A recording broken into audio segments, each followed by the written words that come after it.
नाचणीला मोड आणून ते सुकवून त्याचे पीठ तुम्ही कधी बनवले आहे का आणि या पिठाचे फायदे तुम्हाला माहिती आहेत का?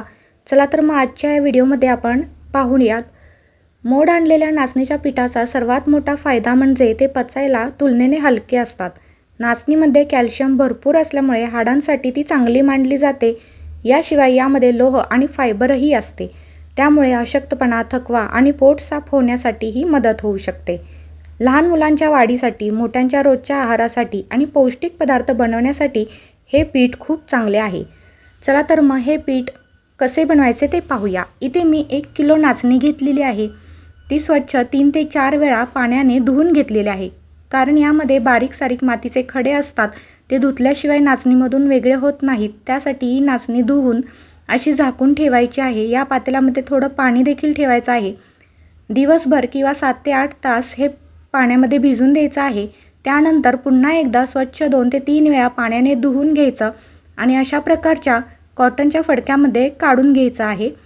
आणि ही नाचणी जी आहे त्यातलं पाणी पूर्णपणे नितळून घेऊन फडक्यामध्ये अशीच बांधून ठेवायची आहे. कारण आपण या नाचणीला मोड आणणार आहोत. ज्याप्रमाणे आपण मटकीला मोड आणतो त्याचप्रमाणे इथे नाचणीलाही मोड आणायचे आहेत. त्याच पद्धतीने मी इथे एका फडक्यामध्ये ही नाचणी अशा प्रकारे बांधून ठेवते आहे. आता बांधून ठेवलेले हे नाचणी जी आहे ते एका पातेल्यामध्ये ठेवूयात. कमीत कमी 7 ते 8 तास ही नाचणी अशीच ठेवायची आहे बांधून. 7 ते 8 तासांनंतर तुम्ही बघू शकता याला खूप छान असे मोड आलेले आहेत. हे पहा, अशा प्रकारे याला चांगले असे मोड येऊन द्यायचे आणि लगेच दळण करायची गडबड करू नका. कारण हे ओलसर असतात. आपल्याला हे सुकवण्याची गरज असते. तर कमीत कमी 2 दिवस तरी घरामध्ये सावलीला तुम्ही ही नाचणी सुकवून घ्या. अशा प्रकारे एका फडक्यावरती पसरून ठेवायची म्हणजे ती पटकन सुकली जाते. फॅनच्या हवेखाली सुकवली तरीही चालेल, पण उन्हामध्ये ही नाचणी अजिबात सुकवायची नाही, सावलीतच सुकवायची. 2 दिवसांनंतर हे पहा, तुम्ही बघू शकता यातलं मॉइश्चर पूर्णपणे उडून गेलेलं आहे आणि छान अशी ही नाचणी सुकवून घेतलेली आहे. यामध्ये थोडासुद्धा ओलसरपणा राहून द्यायचा नाही, नाहीतर पीठ लवकर खराब होते. आता सुकवून घेतलेली ही नाचणी मी घरघंटीवरच 2 नंबरची चाळण लावून अशा प्रकारे बारीक असे पीठ याचं तयार करून घेतलेलं आहे.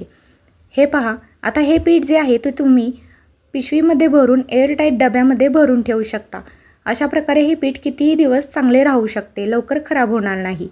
आता या बनवलेल्या पिठापासून तुम्ही नाचणीचे लाडू, नाचणीचे बिस्किट, नाचणीची खीर किंवा लहान मुलांसाठी नाचणीची जे खीर बनवतात तीसुद्धा तुम्ही बनवू शकता.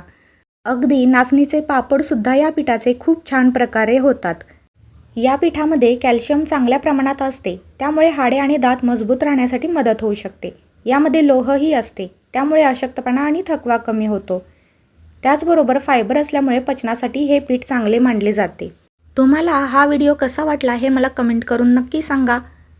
जर हा व्हिडिओ आवडला असेल तर तुमच्या मित्रपरिवारामध्ये जरूर शेअर करा आणि व्हिडिओला लाईक करायला विसरू नका. पुन्हा भेटूया पुढच्या व्हिडिओमध्ये अशाच एका नवीन रेसिपीसोबत. हा व्हिडिओ पाहिल्याबद्दल धन्यवाद.